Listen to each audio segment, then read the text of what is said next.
because we're thinking too much of the hands, then we have a lot of this. That's why we get the hands higher than the elbow thing. But we also don't want the limp wrist thing either.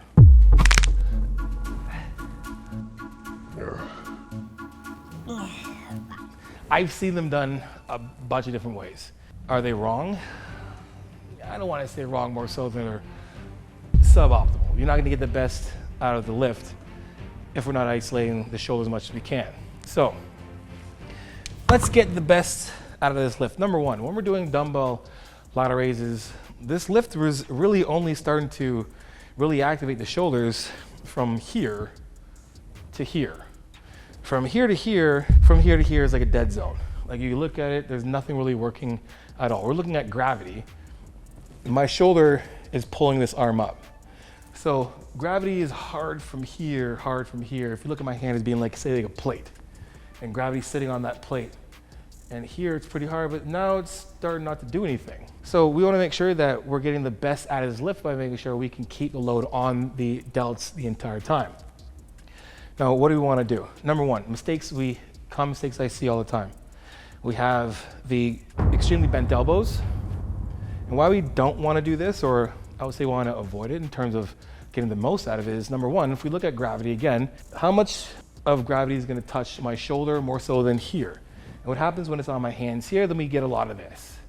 So the lift ends up being a trap exercise more so than a delta exercise. Or we have one of these things where we're pulling the weight up this way and our hands come up higher than the weight and our shoulders end up lower than the actual weight. We want to make sure that everything stays on the same plane, linear from side to side. So easy for this, easy thing to watch. When I'm doing this again, shoulders are going to be back away from the ears. Again, obviously floor to core, going to be a nice athletic position. We don't want to be super wide, we want to be super narrow and doing this weird thing where we're kind of like, I don't know, doing some kind of dance or I don't know. Either way, we want to make sure we are in a nice athletic position. Now from here, where does my arm need to be in terms of relation to our body? Do we need to be extremely spread apart like a T? No, we don't. We can have this nice little angle, like 45-degree angle here, and still be optimal. Now, how much bend do we need in our arms? We don't have to be completely locked out. We want to be in a nice, healthy position where there's a little bit of a bend in our arm. Let's think about like taking like a punch. If I punched a nice little punch, like say open karate, I don't know, and I just do a punch like this, right? From here to here, you have a nice little line. There's my fist, my wrist, and my elbow are in a line with my shoulder. Now I'm going to take this, I'm going to move it out so it's on a little bit of an angle from here, and there you have it. That's the linear angle we need for the arm. That's what straight needs to be, and that's the angle needs to be on. Now in terms of actually lifting the weight, I want you guys to think of a couple of cues. Don't think about lifting from your hands. Let's pretend there's a paint cans that are hung on your elbows, and we're lifting that. Just doing this is making me really think about my delts and not necessarily my hands, because we're thinking too much of the hands, then we have a lot of this. That's why we get the hands higher than the elbow thing. But we also don't want the limp wrist thing either. So we want to be strong and firm right from the fist, wrist, elbows are aligned with your shoulder. So your rep looks something like this. We don't have to come in front like this. We can literally have it sitting outside of our body, just like we're standing.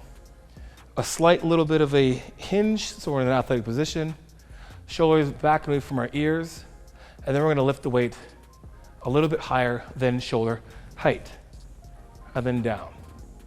Why we don't want to just go to here is because once we start getting tired, your rep goes from here, then it goes to here, then it goes to just a little partial thing. So we want to make sure we get the weight that's up a little bit higher than the shoulder, because that's where we're going to have the heaviest part of the lift. From here, and then down. Up, and then down. And as you can see, my fists, wrists, and elbows are all on the same plane together when we're lifting. And if you see my shoulder, you can see exactly what muscles are being used to lift the weight. One thing you can see not being used are my traps. You don't see this. They're still down. My traps are not coming to this party. They're at home, being designated driver. My delts are going to the party all day long. I'm pulling from here. Now we don't have to have this long, slow negative. We just want a full range of motion up and controlling it down.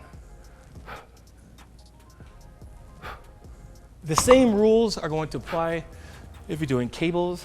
I like suggesting cables as well too, because you're gonna get the full range of motion and weight starting right from the ground, right from the bottom of the lift all the way to the top. That's the beauty of using cables. When you don't have cables, you use dumbbells. But regardless of what you use, the same rules apply to both. How many times have you been training but lost the pump? You lost your drive, and maybe you can feel your body breaking down from muscle cramps. Well, I'm sorry, but drinking more water or taking more caffeine won't fix the underlying issue. Guess what? I have the answer for you. Blue Star Nutraceuticals Amino Fast will increase performance, reduce muscle soreness, improve hydration, and prevent cramps. And guess what? All our flavors taste amazing. So guys, hit the description below your next order of Amino Fast now. Okay, back to the show. Make sure you guys like, subscribe, and share. You guys know what it is. Iron sharpens iron. Progressive overload your life. In the meantime, keep dream chasing. Peace.